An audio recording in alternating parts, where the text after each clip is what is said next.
My name is James Wilson, and for 35 years I built everything from nothing to give my daughter the life I never had. I thought respect was natural in family.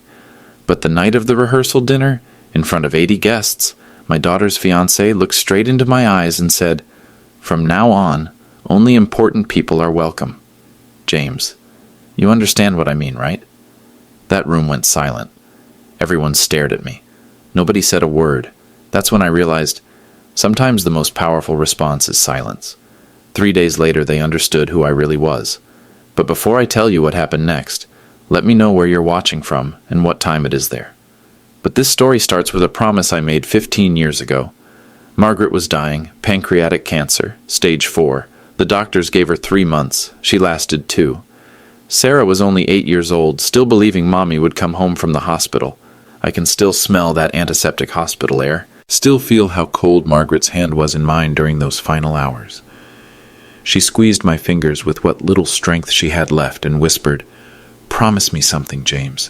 Promise me you'll teach Sarah what respect means. Real respect, not the fake kind people give you because they want something." I promised her everything. I'd be the best father. I'd give Sarah opportunities. I'd make sure she never wanted for anything. "But don't make her soft," Margaret whispered. "Teach her that love without respect isn't love at all. It's just enabling." Those were her last coherent words. After the funeral, it was just me and Sarah in that empty house, 8 years old, asking when Mommy was coming home. I held her tiny hand in mine and made a second promise, this one to myself. I swore I would never let Sarah lack for anything. I thought I understood what Margaret meant about respect back then. I started Wilson Construction with $2,000 and a beat-up pickup truck. Every morning at 5 a.m. I was loading tools. Every night past midnight I was learning accounting, studying business management, figuring out how to bid jobs properly. My hands were raw from concrete and lumber. My back ached constantly. But I had something most contractors didn't: integrity. When I told a client I'd finish in 3 weeks, I finished in 2.5. When I bid a job for $50,000, I delivered it for 48. Word spread fast in our town. Wilson keeps his promises. Wilson delivers quality. The first big contract was rebuilding the Riverside Country Club's main pavilion after the fire of 2009. $50,000, more money than I'd ever seen. I worked 18-hour days, slept in my truck, ate gas station sandwiches for lunch. I finished 2 days early and $3,000 under budget. The club president, Charles Morrison, pulled me aside after the final inspection. "James," he said, "I've been watching how you work. You've got something special. You understand that every signature on a contract means something." He taught me the most important lesson of my business life. But what I learned changed everything about how I thought about control. "Every contract tells a story," Charles Morrison explained as we stood looking at the finished pavilion. "Most people just see numbers and terms, but really it's about who has power when things go wrong." He showed me his copy of our agreement. Every clause, every detail, every condition carefully written to protect both parties. "You see this cancellation policy, this ownership clause, this termination section? Most contractors never read these parts. They just sign and hope for the best." Charles became my mentor. He introduced me to lawyers, taught me how real business worked, not just the building part, the legal part, the protection part. Never sign anything where you're not in control, James. And never give away control without getting something equal in return. I learned to read every document 3 times before signing. Learned to hire good lawyers. Learned that the real power wasn't in having money. It was in understanding exactly what every piece of paper meant. By Sarah's 10th birthday, Wilson Construction was the most trusted name in 3 counties. I'd built shopping centers, office buildings, residential developments, but more importantly, I'd built a reputation. People knew that when James Wilson signed a contract, he delivered exactly what he promised. What they didn't know was that I never signed anything that didn't give me an exit strategy. Sarah helped on construction sites during summer breaks. I can still see 8-year-old Sarah in her tiny hard hat and safety goggles, carrying a tape measure that was longer than she was tall. Every summer, she'd spend days at whatever site I was working, learning the business from the ground up.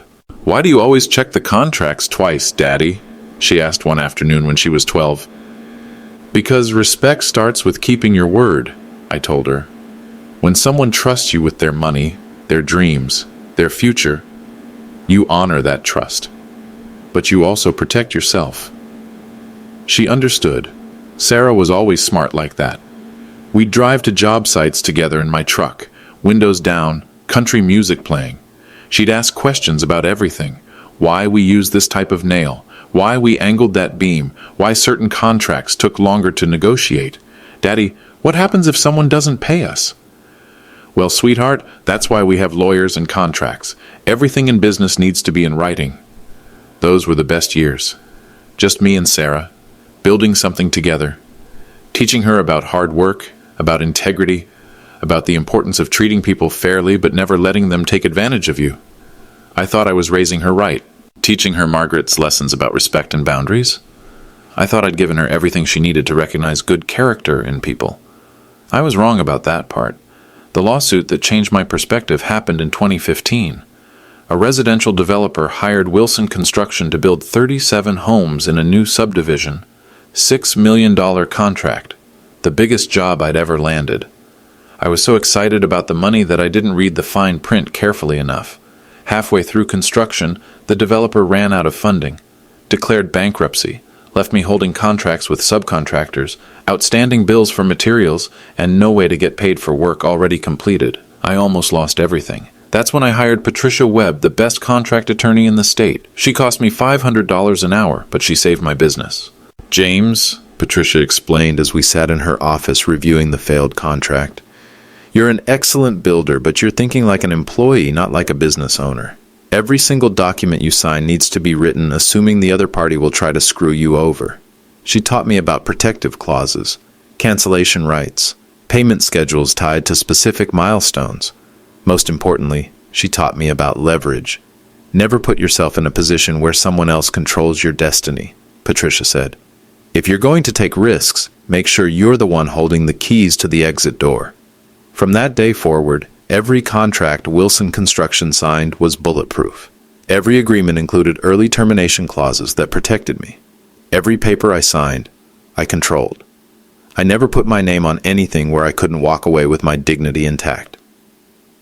By 2018, Wilson Construction had become the premier building company in our region. We'd constructed the new city hall, the expanded hospital wing, and half the commercial buildings downtown. I employed 47 people and maintained contracts with dozens of subcontractors and suppliers. The National Builders Association awarded me the Golden Hammer for excellence in construction and business practices. The local Chamber of Commerce named me Businessman of the Year, but success wasn't just about recognition, it was about influence. When the Riverside Country Club needed a new investor after the Morrison family moved to Florida, they approached me. I bought a 20% ownership stake, not because I needed the money, but because I understood the value of having connections in the right places. I owned commercial properties throughout town, office buildings, retail spaces, even the building that housed 3 different law firms. Property ownership meant leverage. It meant having options when other people needed favors. I wasn't just James Wilson, the contractor, anymore. I was James Wilson, the businessman, the investor, the guy who could make things happen or stop them from happening. Sarah was in college then, studying business management at State University. She'd call me every Sunday night to talk about her classes, her friends, her plans for the future. "I'm proud of you, Daddy," she said during one of those calls. "You built something real, something that matters." But my greatest success was still watching Sarah grow into an intelligent, capable young woman, or so I thought. Sarah graduated summa cum laude with a degree in business administration. I was there in the audience when she walked across that stage wearing her cap and gown, carrying herself with the confidence I'd always hoped she'd develop. Margaret would have been so proud.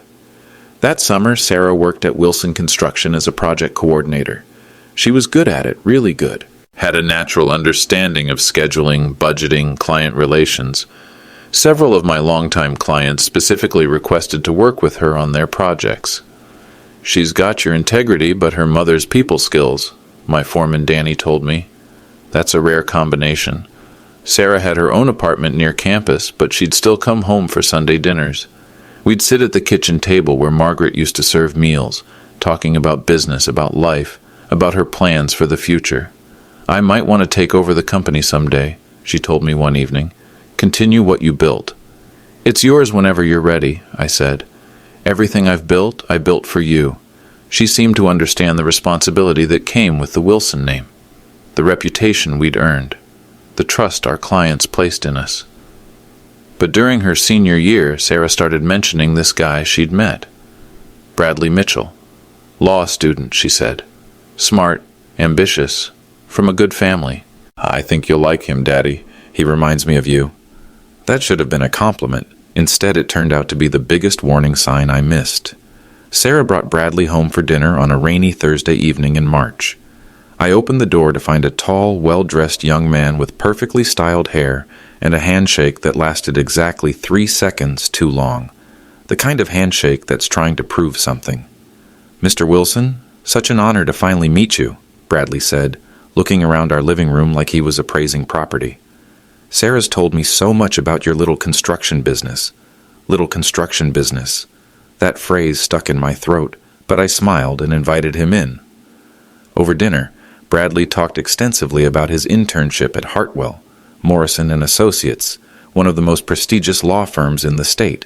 He name-dropped partners, mentioned high-profile cases, explained how corporate law was where the real money is. "Sarah tells me you mostly do residential work," he said, cutting his steak with surgical precision. "That must be satisfying. Working with your hands and all." Sarah beamed at him like he'd just recited poetry. "Actually, Wilson Construction handles all types of projects," I replied. "Commercial, municipal, residential. We built the building your law firm occupies, as a matter of fact." Bradley paused mid-chew. "Really? Interesting. I hadn't noticed the quality was... Well, anyway, I'm sure you did your best." Something about the way he looked around my house made my skin crawl, like he was calculating what everything was worth. Bradley started showing up at family dinners twice a week, always perfectly polite, always asking the right questions about business expansion, market opportunities, future growth plans. He'd listen intently when I talked about current projects, taking mental notes about clients, contracts, and timelines. "You know, Mr. Wilson, with the right legal guidance, Wilson Construction could probably expand into commercial real estate development," he said one evening. "I've been studying market trends in my corporate law classes. There's serious money in property development." Sarah's eyes lit up. "Daddy, that could be amazing. Bradley knows so much about business strategy." What bothered me wasn't his suggestions. Some of them were actually decent ideas. What bothered me was how he asked about the financial details, revenue numbers, profit margins, asset valuations. "How many properties do you own personally, sir?" he asked during dessert one night. "Enough," I replied. "I'm just curious about portfolio diversification. In law school, we study how successful businessmen structure their holdings. For tax purposes, estate planning, that sort of thing." He was fishing. But fishing for what, exactly? Sarah didn't seem to notice her boyfriend's intense interest in my financial situation. She was too busy being impressed by his vocabulary, his confidence, his plans for their future together. "Bradley's going to be a partner at Hartwell Morrison someday," she told me proudly. I wondered if Bradley had told her that, or if she'd just assumed it. 6 months into their relationship, Bradley made his move. It was a Sunday afternoon in October. Sarah and Bradley were sitting on my back porch, enjoying the fall weather, when he brought up his post-graduation plans. "You know, Mr. Wilson, I've been thinking," Bradley said, swirling his iced tea. "After I pass the bar exam, I'll need to gain some practical business experience before I can really advance at Hartwell Morrison. Understanding the construction industry from the inside could be invaluable for my career in corporate law." Sarah grabbed my arm. "Daddy, wouldn't it be wonderful if Bradley could work with us for a while? He could help with contracts, legal reviews, maybe even business development." I studied Bradley's face. His expression was carefully neutral, but his eyes were calculating, waiting. "Wilson Construction already has excellent legal representation," I said. "Of course, sir. I wouldn't presume to replace your attorneys. I'm thinking more about operational support, someone who understands both the legal and business sides, an inside perspective, you might say." The smart move would have been to say no. My gut told me to say no, but Sarah's pleading look melted my resolve. "We can try it on a trial basis," I heard myself saying. "See how it works out." Bradley's smile was perfect. Too perfect. I signed him as an at-will employee the following Monday. Every contract needs an exit clause. Bradley's trial period lasted exactly 1 week before the request started. "Mr. Wilson, I noticed that most of your project coordinators have company vehicles," he mentioned casually on his second Monday. "For client meetings, site visits, that sort of thing. Would it be possible to arrange something similar for me?" I assigned him a standard company pickup truck. He seemed disappointed. "Actually, sir, given that I'll be interfacing with legal professionals and potential corporate clients, something more appropriate might be better. More professional looking." I upgraded him to a company sedan. 2 weeks later, he needed a better office. The shared workspace wasn't conducive to confidential legal discussions. I moved him to a private office with a window. Then he needed a better computer, better software, access to certain financial files for legal review purposes. My longtime employees started commenting. Danny, my foreman, pulled me aside after Bradley's third week. "Boss, I don't want to speak out of turn, but that new guy, he's asking a lot of questions about company operations, profit margins, client lists, contract terms, stuff that seems outside his job description." "He's learning the business," I said. "Maybe. But some of the guys are uncomfortable. He asks about their wages, their benefits, how long they've been with the company. Feels like he's gathering intelligence, if you know what I mean." I told Danny not to worry about it. But privately, I was starting to worry plenty. The first real incident happened during Sunday dinner in November. We were discussing a difficult client who'd been questioning our material choices for their kitchen renovation. I was explaining how we handle customer concerns when Bradley interrupted. "Actually, Mr. Wilson, what you're describing is a classic case of inadequate expectation management," he said, setting down his fork with authority. "In business communications, you need to establish clear parameters from the initial client interaction." Sarah nodded like he'd revealed some profound wisdom. "I've been handling client relations for 15 years, I said quietly. "Of course, sir. I just meant that there are more sophisticated approaches. Proven methodologies they teach in business school. Modern techniques that might be more effective than traditional methods." He spent the next 20 minutes lecturing me about customer relationship optimization and strategic communication frameworks, using big words to explain concepts I'd been practicing since before he was born. Sarah giggled and agreed with everything he said. I sat there, jaw clenched, gripping my fork tight enough to leave marks in my palm, swallowing words that wanted to explode out of my mouth. I swallowed it all because Sarah looked happy, because I'd promised Margaret I'd do anything to protect our daughter's joy, even if that meant letting some punk kid treat me like an amateur in my own house. But something cold was starting to settle in my chest. 3 weeks later, Bradley crossed a line I didn't know existed. I was meeting with the Hendersons, longtime clients planning a major home addition. We were reviewing blueprints in my office when Bradley knocked and entered without waiting for permission. "Excuse me, Mr. Wilson, but I noticed some potential issues with this contract structure," he announced, pulling up a chair at my desk. "Mr. and Mrs. Henderson, I'm Bradley Mitchell, Wilson Construction's legal consultant." He wasn't our legal consultant. He was a part-time employee who hadn't even passed the bar exam yet. "Now, what Mr. Wilson proposed here is certainly adequate," Bradley continued, spreading his own notes across my desk. "But there are more comprehensive approaches that would better protect your interests." For the next 30 minutes, Bradley systematically undermined every decision I'd made about their project.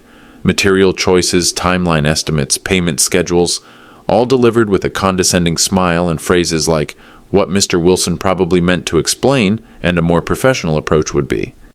The Hendersons looked confused and uncomfortable. They kept glancing between Bradley and me, unsure who was actually running the meeting. My own workers stopped by the office and saw Bradley taking over my client presentation. I could see the embarrassment in their eyes.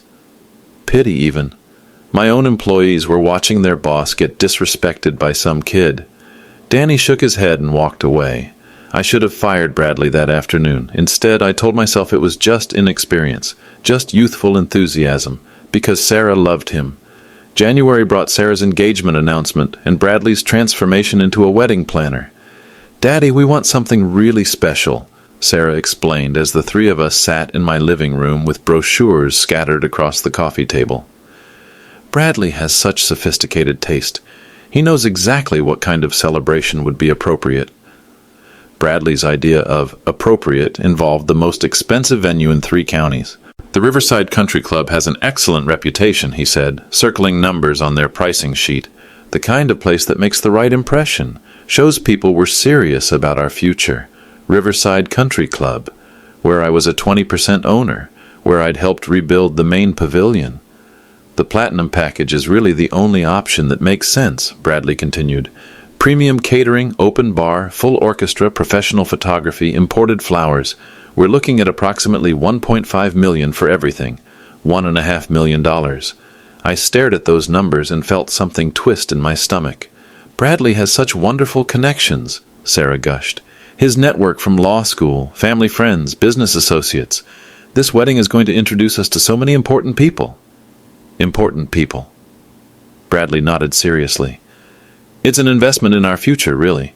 The kind of wedding that establishes us in the right social circles. He planned like he was spending his own money, like the Riverside Country Club was his family business, like my money was just a resource for his ambitions. February brought another opportunity for my generosity. Daddy, Bradley and I have been talking, Sarah began one evening after dinner. We really need our own place, somewhere we can start building our life together. Bradley pulled out real estate listings like a magician producing cards from his sleeve. All high-end properties, all far beyond what a recent law graduate could afford. Sarah deserves the best, he said, spreading glossy photos across my kitchen table. Something that reflects her upbringing, her family's success. I've identified several properties that would be appropriate investments. The house they'd chosen cost $800,000. I know it seems expensive, sir, but property values in that neighborhood are only going up. It's really quite prudent, financially speaking. Sarah looked at me with those hopeful eyes that had worked since she was 8 years old. I bought the house. But Patricia Webb, my lawyer, insisted on specific contract language. The property deed went into my name. Sarah and Bradley got a 12-month lease agreement with option to renew. Why not just gift it to them? Sarah asked. Tax reasons, I explained. Estate planning purposes. It's more complicated than you think. Sarah didn't read the lease agreement carefully. She trusted me to handle the details, just like I taught her to trust family. Bradley signed the papers without asking questions. He assumed the house was theirs. By March, people were trying to warn me. Danny, my foreman, approached me after Bradley had spent another morning reorganizing our project schedules. Boss, I've been with this company 12 years. I've never seen anything like what that boy is doing. He's acting like he owns the place. Patricia Webb, my attorney, was more direct. James, I don't know what game this kid is playing, but he's asking very specific questions about your corporate structure, asset distribution, succession planning, that sort of thing. Why would Sarah's boyfriend need to understand your estate planning? Even Charles Morrison called from Florida. Jimmy, I hear through the grapevine that your daughter's engaged. Congratulations. But I also hear her fiancé is making quite an impression around town, talking about modernizing Wilson construction, bringing in fresh perspectives. Just be careful, son. I ignored them all. I told myself they didn't understand. Bradley was just eager, just trying to impress his future father-in-law. Sarah was happy. The wedding was going to be beautiful. I spent sleepless nights taking antacids and telling myself everything would work out. I should have listened to my gut. I should have listened to my friends. I should have remembered Margaret's warning about love without respect. Instead, I focused on making Sarah's dreams come true.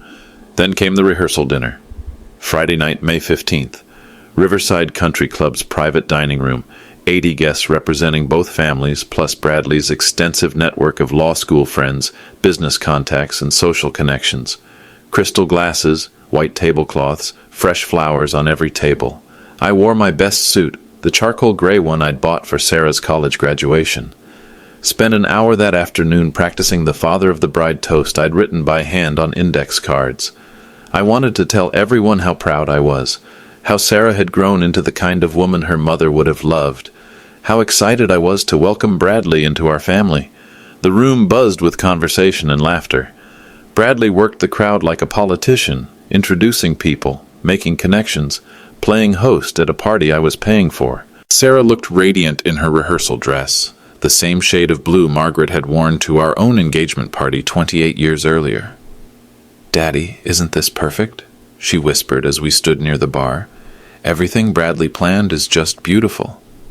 Perfect was the right word. The country club staff treated us like royalty. The food was exceptional. The flowers were magazine-worthy. Even the lighting seemed designed to make everyone look their absolute best. I was about to stand up and deliver my carefully rehearsed speech about family, love, and new beginnings. I never got the chance. Bradley tapped his champagne glass with a silver knife. "Ladies and gentlemen, if I could have your attention for just a moment." The room gradually quieted. Conversations faded. All eyes turned toward Bradley as he stood at the head table, confident and commanding. "Tomorrow, Sarah and I begin our life together as husband and wife, and I want to take this opportunity to establish something important about our future." He paused, scanning the room with practiced authority. "From now on, our home will be open only to people who truly matter, people who add value to our lives, who share our ambitions, who understand what we're building together." My stomach started twisting. "Tomorrow night, we'll be celebrating with important people. Business leaders, legal professionals, individuals who can contribute to our success and growth." Bradley's eyes found mine across the room. "James, you understand what I mean, right? Only important people." The silence that followed was deafening. 80 people turned to stare at me, some confused, some uncomfortable, some clearly recognizing the insult for what it was. My face burned. The room tilted. Sound became muffled and distant. Sarah sat frozen, her mouth slightly open, champagne glass halfway to her lips. Bradley smiled and raised his glass. "To our future and to the people who deserve to be part of it." Every eye in that room was watching my humiliation. Nobody spoke. Not one person in that room said a word. Sarah didn't defend me, didn't contradict her fiancé, didn't even look embarrassed by his public dismissal of her father. The wedding guests avoided eye contact. They studied their plates, checked their phones, suddenly became fascinated by the floral arrangements. My ears were ringing. My vision narrowed to a tunnel. The sounds of the room clinking glasses, nervous laughter, whispered conversations, all faded to white noise. I was sitting in the country club I'd helped rebuild, surrounded by people from the community I'd served for decades at a party I'd paid for, being publicly declared irrelevant by a kid I'd given a job, a house, and $1.5 million wedding. The man I'd welcomed into my family had just announced to 80 witnesses that I didn't matter, that I wasn't important enough for their future. Sarah finally looked at me, not with indignation or protest, but with something worse, embarrassment. She was embarrassed by me. Something cold and sharp settled deep in my chest. Not anger, not hurt. Something much more dangerous. Clarity. For the first time in months, I saw the situation exactly as it was. I stood up slowly, placed my napkin on the table, and walked toward the exit. No goodbyes, no explanations, no dramatic speeches. I had work to do. The drive home was the longest 20 minutes of my life. I gripped the steering wheel so tight my knuckles went white. Drove exactly the speed limit through empty streets, my mind completely focused on one simple truth. They'd shown me exactly who they were. Now I was going to show them exactly who I was.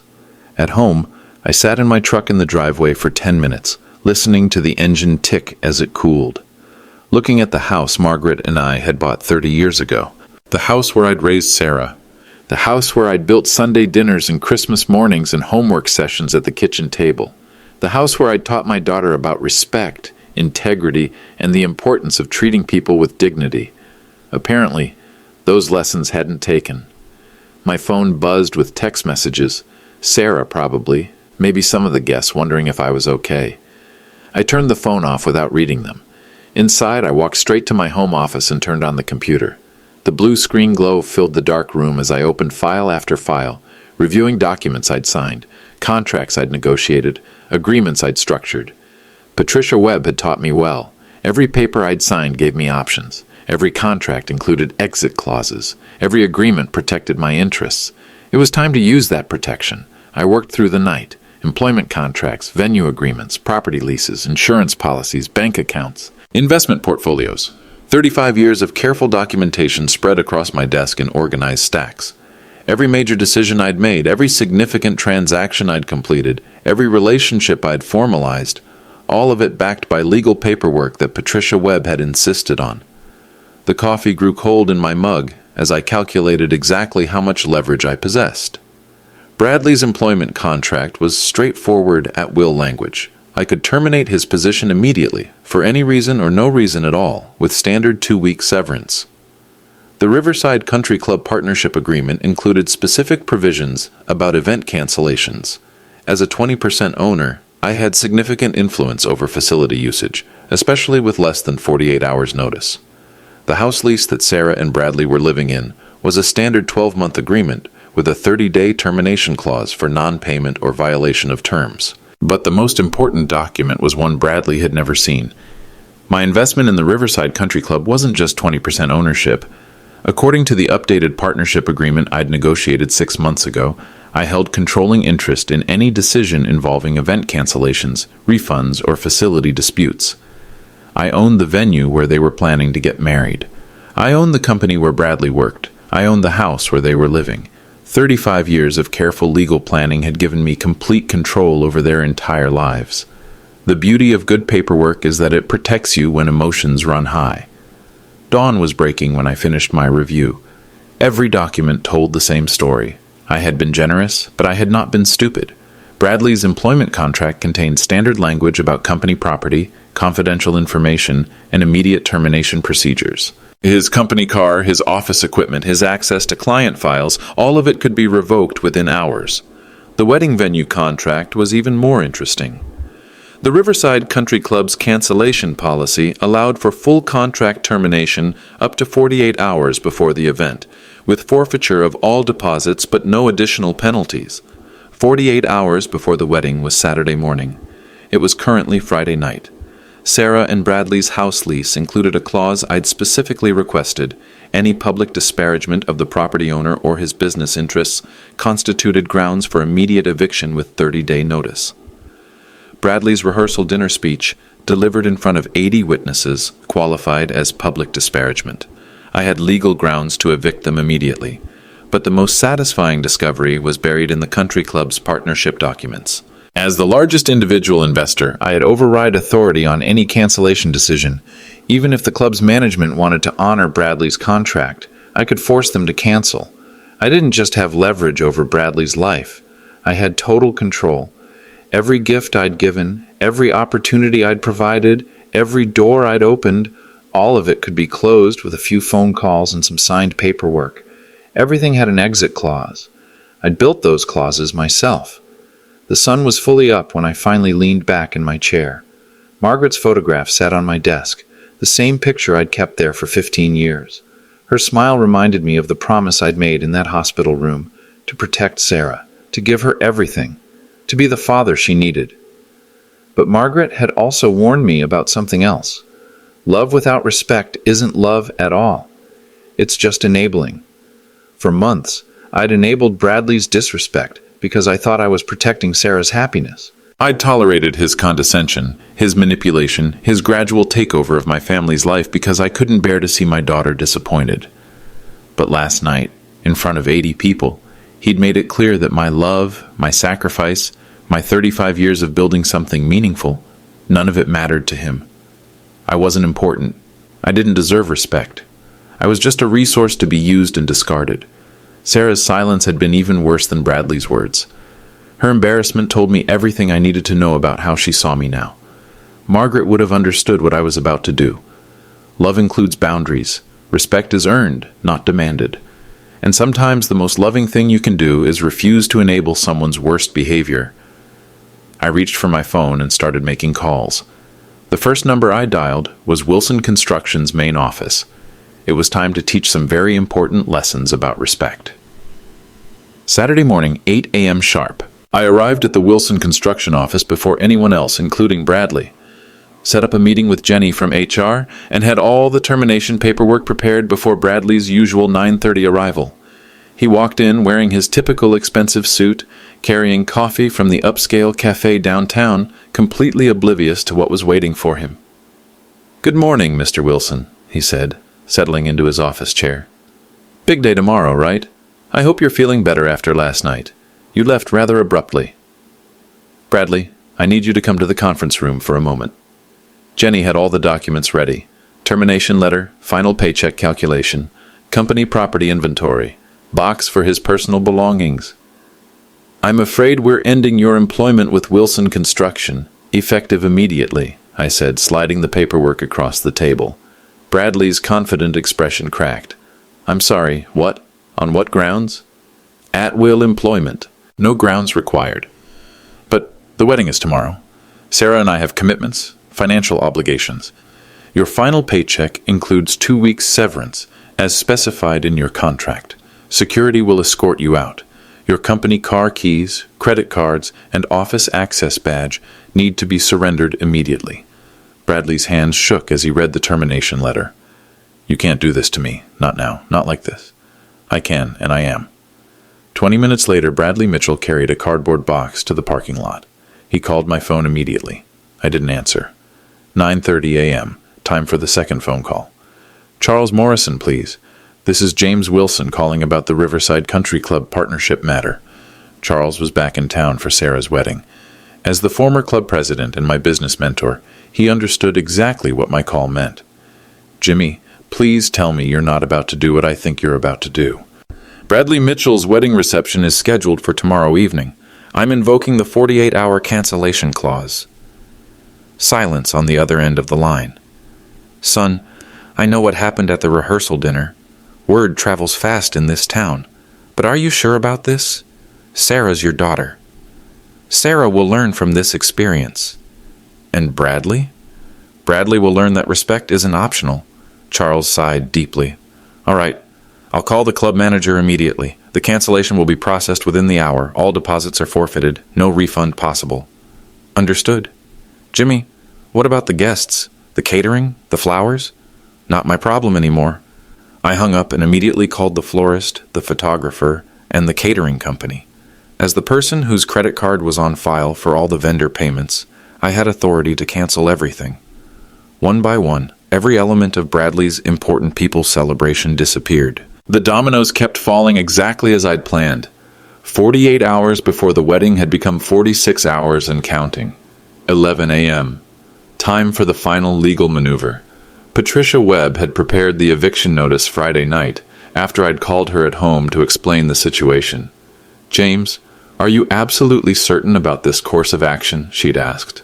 Patricia, you taught me to protect myself with proper contracts. I'm using that protection. The 30-day eviction notice was completely legal. Bradley's public disparagement of my character and business reputation, delivered in front of multiple witnesses, violated the lease agreement's respectful conduct clause. I drove to Sarah and Bradley's house, my house, according to the deed, and taped the notice to their front door. Legal language, properly formatted, officially served. They had 30 days to vacate the premises. All utilities, insurance, and property maintenance were in my name and would be discontinued accordingly. My phone had been buzzing constantly for 2 hours. Sarah, Bradley, various wedding guests who'd heard about the venue cancellation. I turned the phone off completely.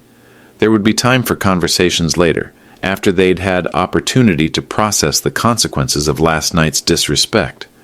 Right now, I had one more stop to make.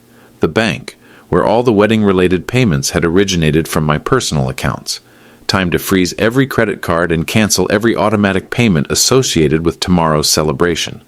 But I wasn't finished yet. Sarah deserved to understand exactly what had happened and why. Saturday afternoon, I sat at my kitchen table with a pen and paper. Not a computer, not typed documents. A handwritten letter on my personal stationery, the kind of formal communication that can't be deleted or forwarded or misunderstood. The letter would explain everything. Why I'd made the decisions I'd made, what Bradley's behavior had cost him, what Sarah's silence had revealed about her priorities.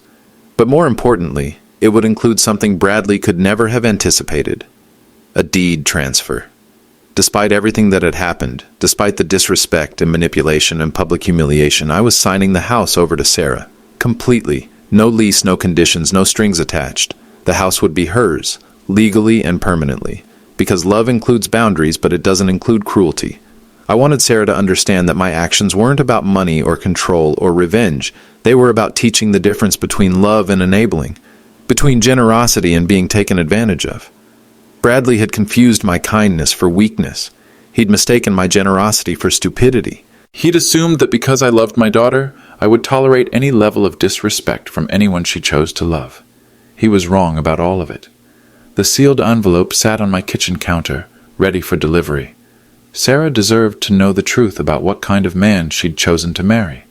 But first, she needed to see the consequences of that choice. By Saturday evening, my voicemail box was full. Bradley's messages started desperate and became increasingly frantic as the day progressed. "Mr. Wilson, there's been some kind of mistake with the country club. They're saying the wedding is canceled. Please call me back immediately." "Sir, I don't understand what's happening. The florist won't return my calls. The photographer says the event is canceled. This has to be some kind of error. James, you're destroying Sarah's wedding day. How can you do this to your own daughter? Call me back right now." Sarah's messages were heartbreaking. "Daddy, what's happening? Bradley says you fired him. The country club called and said our reception is canceled. All the vendors are canceling. I don't understand. Please call me. Please." Her voice broke on the last message. "Daddy, it's my wedding day tomorrow. Whatever Bradley did, whatever happened at the rehearsal dinner, I'm sorry. I'm so sorry. But please don't ruin my wedding. Please don't do this to me." I listened to every message without emotion. Then I deleted them all. Some of the rehearsal dinner guests called too. Distant relatives, family, friends, people who'd witnessed Bradley's public dismissal of my importance. Most of them understood exactly what was happening. "Jimmy, it's your cousin Eddie. I just wanted to say, what that boy did last night was inexcusable. I don't blame you for what you're doing. Some people need to learn respect the hard way." But none of that mattered now. I let them all go to voicemail. By Sunday morning, the entire town knew what had happened. Small communities thrive on drama, and the sudden cancellation of the biggest wedding of the year was front-page news in everyone's kitchen table conversations. I went to church like I did every Sunday, sat in the same pew where Margaret and I had sat for 20 years, where Sarah and I had continued sitting after Margaret's death. People stared, some with sympathy, some with curiosity, some with obvious judgment. Pastor Williams approached me after the service. "James, I heard about yesterday, about the wedding situation. Are you holding up all right?" "I'm fine, Pastor." "And Sarah, how is she handling all this?" "Sarah is learning some important lessons about respect and consequences." The pastor nodded slowly. "Sometimes the most loving thing we can do is refuse to enable poor behavior, even when it hurts us to do it." Throughout town, people were choosing sides. The old-timers, the business owners, the people who'd known me for decades, they understood. They'd seen Bradley's arrogance, his condescension, his assumption that my success was somehow his inheritance. But some people thought I'd gone too far. Canceling your daughter's wedding seemed extreme, regardless of the provocation. I didn't care about public opinion. Margaret had taught me that doing the right thing isn't always popular. Sometimes love looks like discipline. Sometimes boundaries look like cruelty to people who've never had to enforce them. But Sarah was different from Bradley. She could still learn, still grow, still remember the values I'd tried to teach her. Sunday afternoon, Sarah showed up at my house, alone. She looked exhausted. Her eyes were red from crying, her hair pulled back in a messy ponytail, wearing jeans and one of my old Wilson construction t-shirts. "Daddy, we need to talk." I let her in and made coffee, the same way I'd done for 15 years of Sunday afternoon conversations. "Where's Bradley?" I asked. "I don't know. He's been making phone calls all day, trying to find another venue, trying to salvage something, blaming you for everything." She paused, staring into her coffee cup. "He called you some terrible names, Daddy. Names I won't repeat." I waited. I kept thinking about what he said Friday night, about important people, about who deserves to be part of our lives. Sarah's voice was quiet, thoughtful. "I realized I've been watching you build things my entire life. Our house, your business, your reputation in this community. Everything I have, everything I am came from your work." She looked up at me with Margaret's eyes. "And I sat there and let him dismiss you like you were nothing. Like 35 years of sacrifice and love meant nothing." The relief I felt was overwhelming. "I should have defended you, Daddy. I should have stood up and told him he was wrong. You're the most important person in my life, and I let him make you feel worthless." I reached across the table and took her hand. "What happens now?" she asked. "Now I have something for you." I handed Sarah the sealed envelope I'd prepared. She opened it carefully, reading the handwritten letter first, then staring at the legal document underneath. "Daddy, this is the deed to the house. You're giving me the house?" "It's yours, completely. No lease, no conditions, no strings attached." Sarah's hands trembled as she read the deed transfer. "But why?